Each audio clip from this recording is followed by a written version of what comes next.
What's up, ladies and gentlemen? So about a month ago, I took a trip out to Cooper's Rock, and almost as soon as I posted pictures on social media, people started asking me when I was going to make a video about it.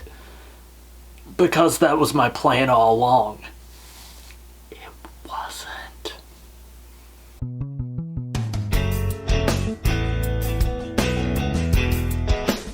Cooper's Rock itself is a collection of sandstone cliffs above the Cheat River Gorge. Legend has it that a fugitive hid near what is now the Overlook, a Cooper by trade, which is someone that makes barrels. I was going to make a joke about someone that makes shoes, but a shoemaker is called a cobbler. A cobbler is also a kind of pie cake thing.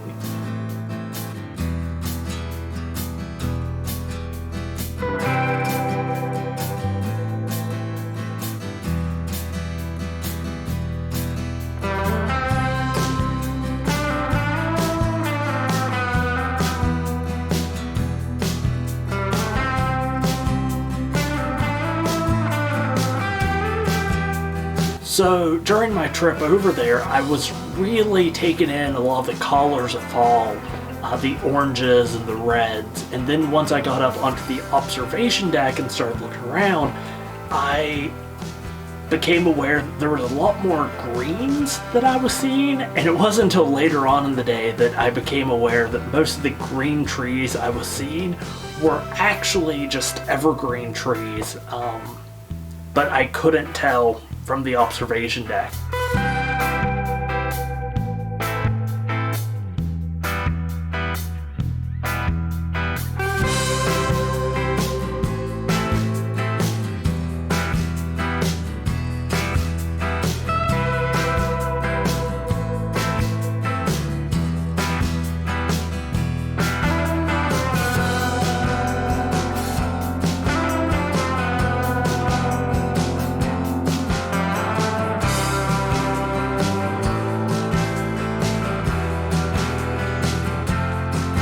One of the first trails I decided to go on was the Underlook Trail, which actually goes down around the bottom of the observation area. And I was not really prepared for it. The entire path is just made up of these massive stones, and there's really not even dirt there. I have a feeling that if you dug down far enough, you just hit more solid rock. It's kind of this layer of pine needle and leaf compost. And it's just full of these rocky crags, and I hesitate to call them caves because they're not so much caves formed by weathering, but more just void areas in between these massive stones.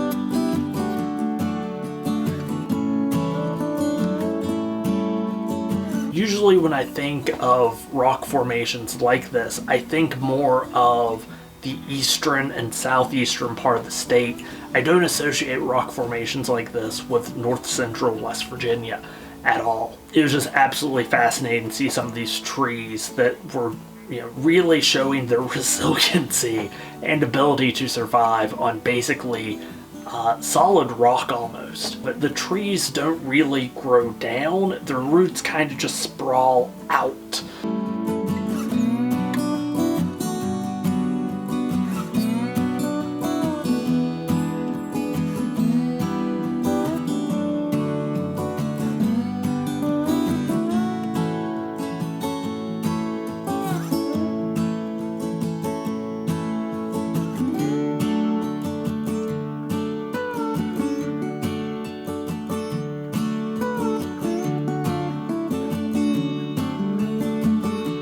Eventually I would get onto what was called the Rattlesnake Trail, which also had a bunch of these rock crags and caves and stuff. It's very easy to see how, yeah, someone could possibly hide out in an area like this for a very long time with a lot of the natural rock formations.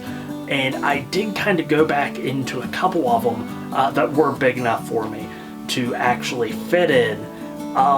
Once I actually got onto the Rattlesnake Trail, I thought, oh yeah, it's probably called that because the trail kind of winds and goes up and down, kind of like a snake, until I was back in one of these little cave areas, and then remembered, no, both copperheads and timber rattlers are not uncommon in this part of the state. Did that keep me from exploring caves? No, this is not the face of an intelligent person.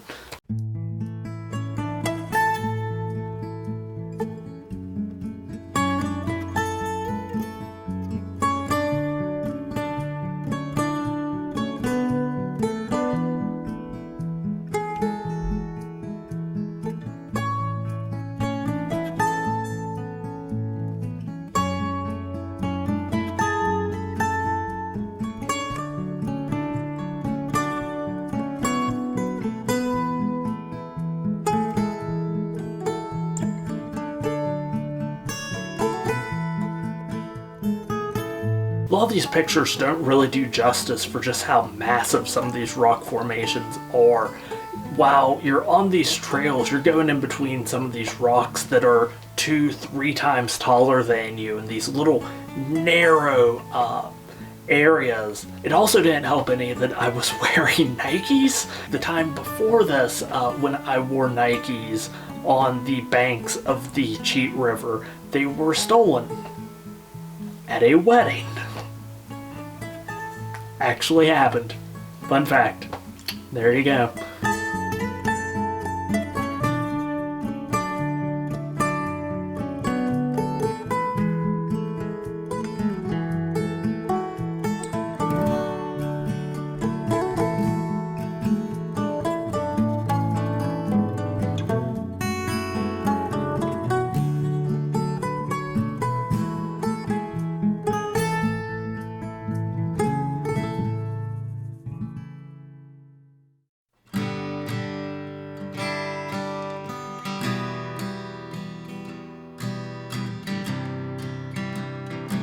And then once I got off the Rattlesnake Trail, that started me on this trail called the Rhododendron Trail, named after the state flower of West Virginia. And it was almost like entering a completely different environment. While the first two trails were very rocky and, you know, windy, twisty, this trail was much flatter, much straighter, and almost swampy. As I was walking along, I'd see like these little pine trees over here, and then a couple more little pine trees over here, and all of a sudden I found myself in this whole little grove of happy little trees, and just Bob Ross would have been so proud.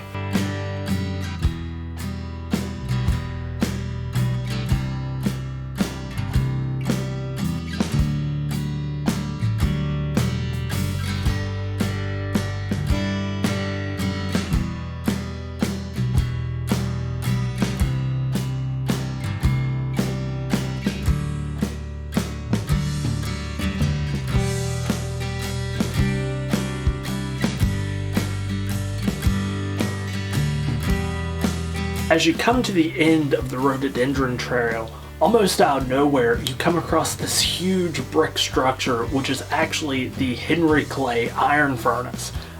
During the 1830s, this part of the state was huge in iron production, and the Henry Clay iron furnace is, yeah, it actually predates the state of West Virginia itself by almost 30 years. It's just this huge cyclopean structure just out in the middle of nowhere.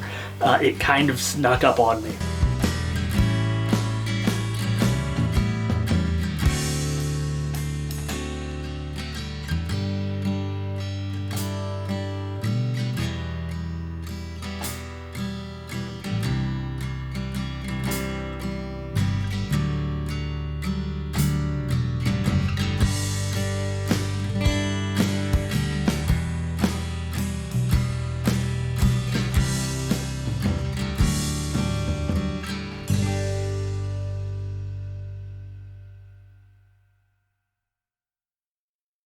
even in this part of the forest, there were, these old trees that had these really gnarly and mangled up roots, and I love trees like that. They have so much more personality, in my opinion.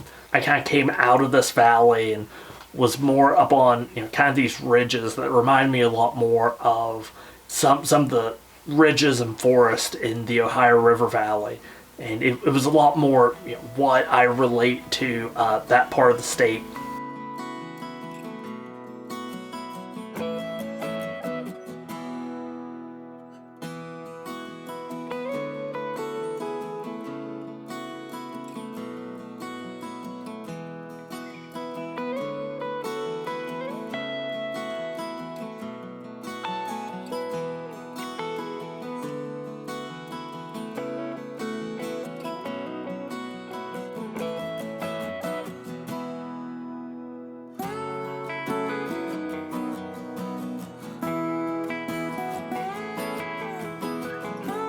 I wasn't able to take in as much of the forest as I really wanted to. I will definitely go back in the spring or summer whenever that comes around. And if you liked this video, I did go on some other adventures over the summer and fall, and if you'd like to see me do more videos like this while I work on actually being able to make halfway decent videos, then definitely leave a like or comment. If you want to know why I don't do more videos like this, go watch the Tigert Lake video. That is a very, very objectively bad video. It's real shaky and barfy and just not good. But until next time, don't forget to stay wild and stay wonderful, and I will talk to you later.